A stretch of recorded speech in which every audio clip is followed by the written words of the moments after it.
وزیر اعظم شہباز شریف کا خطاب، بحیثیت قوم ہمارا سفر قابل رشک نہ ہو سکا۔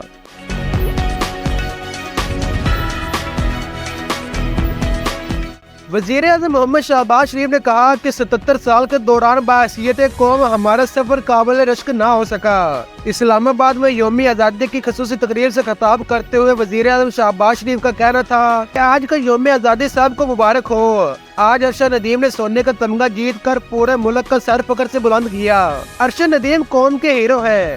انہوں نے کہا کہ اللہ تعالیٰ کا شکر ادا کرتے ہیں کہ ہمیں آزادی جیسی نعمت سے نوازا۔ آزادی کے لیے ہمارے بزرگوں نے عظیم قربانیاں دی۔ پاکستان کے لیے خون کا نذرانہ پیش کرنے والوں کو سلام پیش کرتا ہوں۔ قائد اعظم کی لیڈرشپ میں آباء و اجداد نے قربانیاں دیں۔